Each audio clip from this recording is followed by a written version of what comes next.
Effrey Mervis, the controversial chairperson of the Science Committee in the U.S. House of Representatives, announced today that he will not seek re-election to Congress next fall. The pending departure of Representative Lamar Smith, R. Texas, could give the U.S. scientific community a chance to recalibrate a rocky 5-year relationship with a key congressional committee. The 69-year-old Smith, who was first elected to Congress in 1986, is in the middle of his third 2-year stint as chairman of the Science Committee. House rules require members to step down as chairperson after 6 years, so Smith was already a lame duck. But his departure could be more than simply a changing of the Republican guard. Smith, trained as a lawyer, has fought acrimonious battles with scientists over peer review, climate change, and the role of the federal government in supporting basic research since becoming chairperson in January 2013. He has clashed repeatedly with senior officials at the National Science Foundation, which he has accused of wasting tax dollars on frivolous research, and at the Environmental Protection Agency, EPA, which he believes has hampered economic development through overregulation. Chairman Smith's climate denial and investigations have created consternation in the scientific community, and relations have deteriorated while he's been chair, one longtime observer says. But he has not been fundamentally hostile to the scientific or academic enterprise. In an increasingly ideological and polarized Congress, it's not clear whether his successor will be less controversial.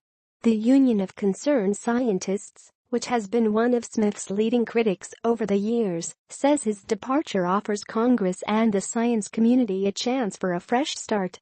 The Science Committee became a venue for partisan conflict and political interference in science during his tenure, says Andrew Rosenberg, who heads the union's Center for Science and Democracy in Cambridge, Massachusetts.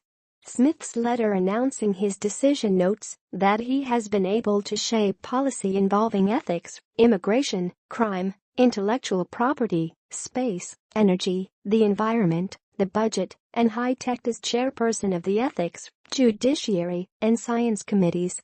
But the 16-term legislator is vague about exactly why he's retiring, saying only that for several reasons, this seems like a good time. It's too early to speculate on who might succeed Smith as chairperson. Seniority is a factor, but not the only consideration.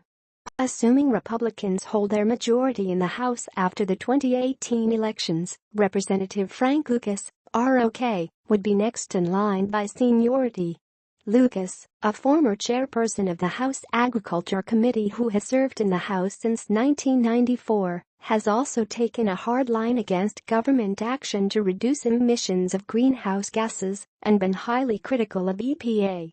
Other senior Republicans who could contend for the chair include Representative Dana Rohrabacher, R. California, who has served on the panel for more than 3 decades and ran against Smith for its leadership slot in 2012, and Representative Mo Brooks, R. Al, who recently lost a bid for a Senate seat in Alabama.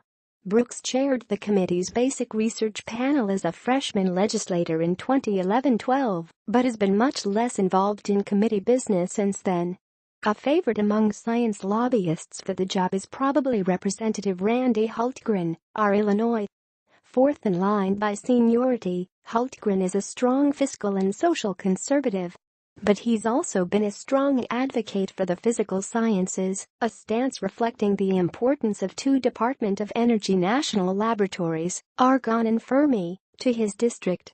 If Democrats take back control of the House, Representative Eddie Bernice Johnson, D. Texas, would be first in line to claim the chair.